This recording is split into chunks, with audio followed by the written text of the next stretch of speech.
Some netizens in the comments section asked me to discuss the news of the Indian Boeing 787 crash. Honestly, this topic is not easy to address. I clearly told them that I would not mock disasters involving loss of life and property. However, this topic must be discussed because it is the worst aviation disaster in nearly a decade. First, let us pray for the deceased and wish them peace.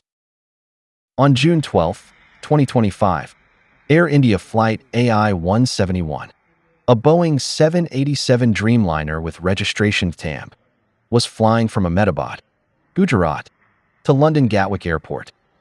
The plane carried 242 people, including 230 passengers and 12 crew members, comprising 169 Indians, 53 Britons, 7 Portuguese, and 1 Canadian.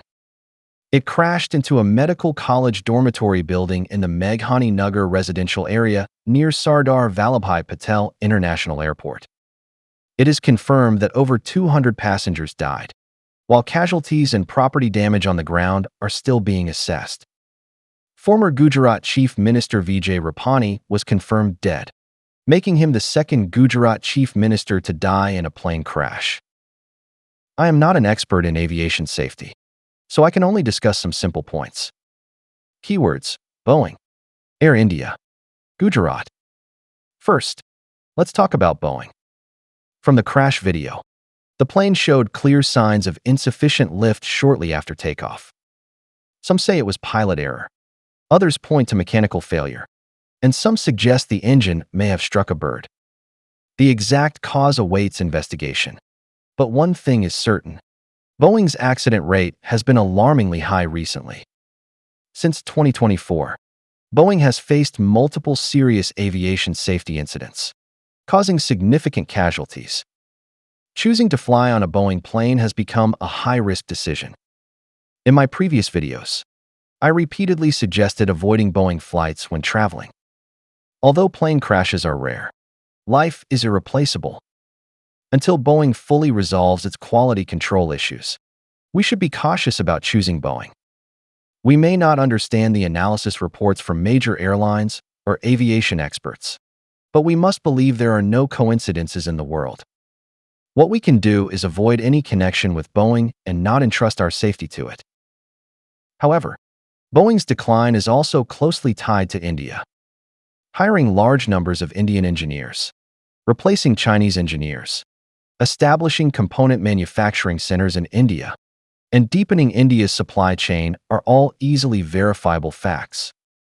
A quick Google search for terms like Boeing India supply chain will yield relevant reports, as the internet leaves traces. Whether this is India's problem or Boeing's, I believe this crash provides an opportunity for clarity, since it involves only the US and India with no third country. Boeing should conduct a thorough investigation and provide a transparent report to the public.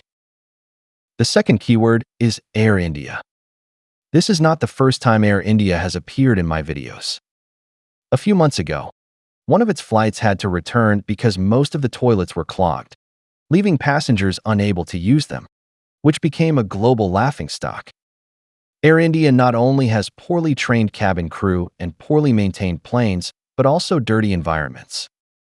In China, such a company would have been fined into bankruptcy. In Singapore, it would have been shut down long ago.